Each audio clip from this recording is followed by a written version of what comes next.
বন্ধুরা কেমন আছো? আশা করি আপনারা সবাই ভালো আছো। আজকে প্রথম বেরিয়ে গেলাম রাইড করতে। তা জানি না কেমন হবে, ফার্স্ট টাইম করছি হাইওয়েতে রাইড ভিডিও। আশা করি আপনারা সবাই আমার পাশে থাকবেন এবং লাইক কমেন্ট শেয়ার করবেন এবং আমাকে সাপোর্ট করবেন।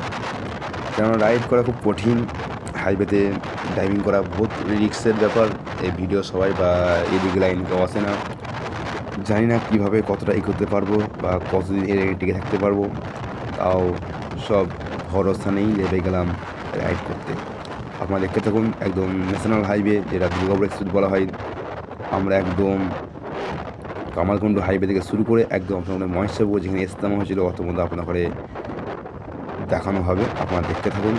আমি আর আমার বন্ধু ক্যামেরা নিয়ে বেরিয়ে পড়েছিলাম রাইড করার জন্য, জাস্ট আপনাদের ঘরে দেখানোর জন্যে।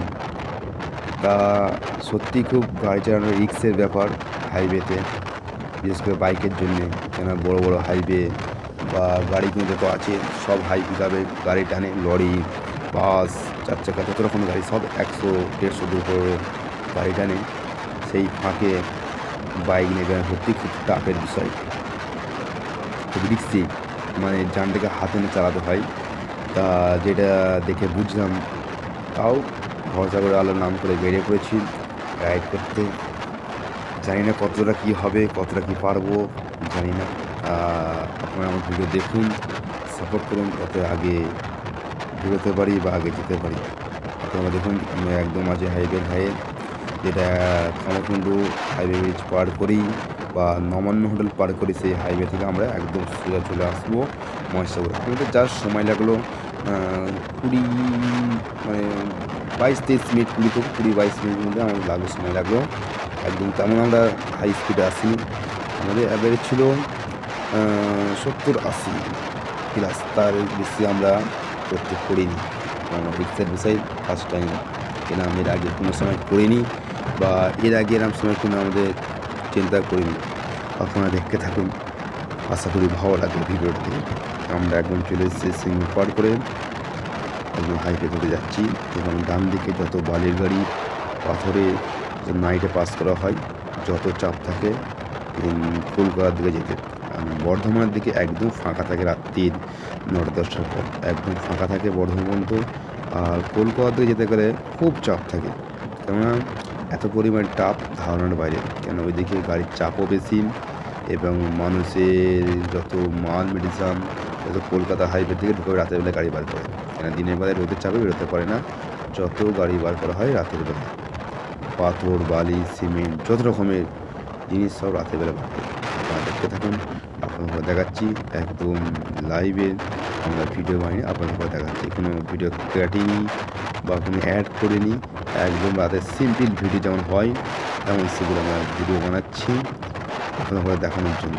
এইটা দেখুন একদম যেটা হচ্ছে সিঙ্গুর পিচ ফ্যাক্টরি। আমরা সবাই জানি সিঙ্গুর পিচ ফ্যাক্টরি। দেখুন বহু এখানে স্টাফ কাজ করে, লাখো মানুষের এখানে রুজি রোজগার হয়। দেখুন সব লাইটিংয়ে ভরা, একদম সিঙ্গুরে আমরা হাইওয়েতে আছে। আপনারা দেখতে থাকুন সাথী ভাই। তা আপনারা দেখাচ্ছি একদম মেন হাইওয়ে রাস্তা দিয়ে আমরা যাচ্ছি একদম সিধা। আপনারা দেখতে থাকুন, একদম কোনো দিকে তাকানো দেখানো কোনো ব্যাপার নয়, সোজা রাস্তা যাবে বর্ধমান। আর ডান দিকে দেখুন পুরো পিচ ফ্যাক্টরিটা পুরো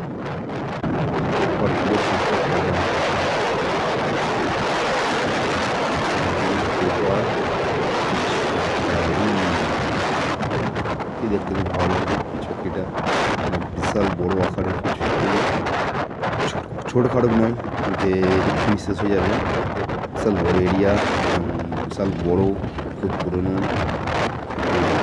মানুষ কাজ করে, দেখুন সারা দিন রাত কাজ চলে।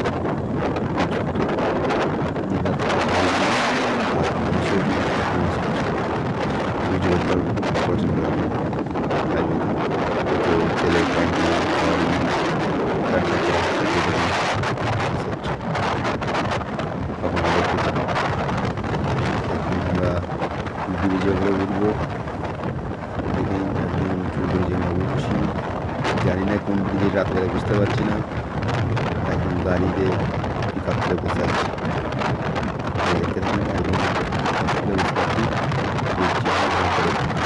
দিকে তাকানোর সিন নেই, দেখার সিন নেই, একদম ব্রিজ পার করে দেখতে থাকুন। সত্যি খুব ভালো লাগলো প্রথম রাইড করে। আল্লাহর রহমতে কোনো কিছু প্রবলেম হয়নি, বা কোনো কিছু প্রবলেমের সম্মুখীন হয়নি, বা কোনো বিপদে আমরা আশা করি পাইনি। আল্লাহ সুস্থ হিসেবে সেই সালামত আমাদের ঘরে কামিয়াব করে দিয়েছে। ইনশাল্লাহ যতদিন এই লাইনে থাকবো আশা করি ভালোভাবেই কাটবে, এবং বালা মুসিবত যেন দূরে থাকে এটাই চাই। দুর্ঘটনাতে, খাস করে অ্যাক্সিডেন্ট দুর্ঘটনাতে যেন দূরে থাকতে পারি, কেন এসব লাইন খুব রিস্কের লাইন, যান হাতে নিয়ে কাজ করতে হয়। বাই চান্স কিছু ঠেকে গেলি ব্যাস জিন্দেগি শেষ, বরবাদ। তাও খুব সাবধানে রিক্সে গাড়ি চালানো হচ্ছিল। আপনারা দেখুন। ব্যাস, পরের ভিডিওতে আবার দেখা যাবে সাথী ভাই।